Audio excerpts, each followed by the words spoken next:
காரியத்தை குறித்து கவலையா இருக்கிறீங்களோ, எதை குறிச்சு வேதனையோடு இருக்கிறீங்களோ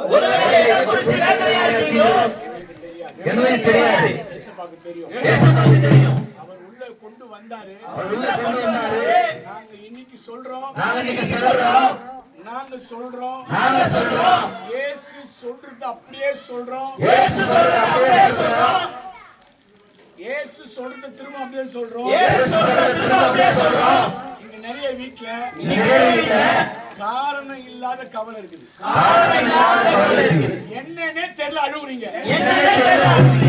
ஒருவேளை இனம் புரியாத துக்கத்தை மாத்த போறோம்.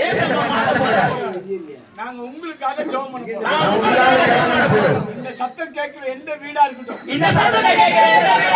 உங்களுக்கு ஜெபம் பண்ணணும்னு விரும்புறவங்க நீங்க இங்க வாங்க. நாங்க ஜெபம் பண்ண போறோம். ஏசப்பா செய்வாரா?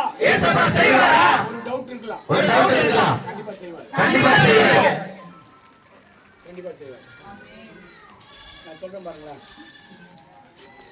இயேசு எப்படி செய்வார்னா, சகோதரிங்களுக்கு சொல்றேன், அம்மாவுக்கு சொல்றேன், நீங்கள் நானும் கேட்காமலே இயேசு நமக்காக மரிச்சார். சிலுவையில மரிச்சார். துக்கத்தை மாத்த மரிச்சார். இயேசப்பா சிலுவையில உங்களுக்காக ரத்தம் சிந்தினார். உங்களுக்காக மரிச்சார்.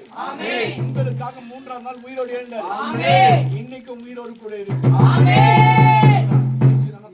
இயேசு நமக்காக மரிச்சார். கிராமத்து ஜனங்களே, இயேசு நமக்காக மரிச்சார். 3ஆம் நாள் உயிரோடு எழுந்தார். உயிரோடு இருக்கிறாரு. சொல்றாரு துக்கம் சந்தோஷமா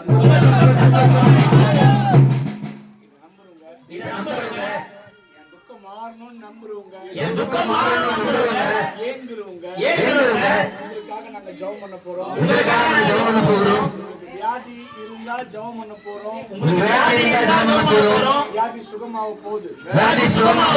கவலை மாற போகுது.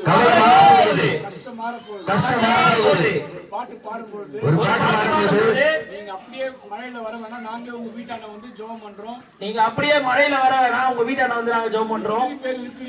எத்தனை பேர் இருக்கீங்களோ அத்தனை பேருக்கும் ஜெபம் பண்ண போறோம்.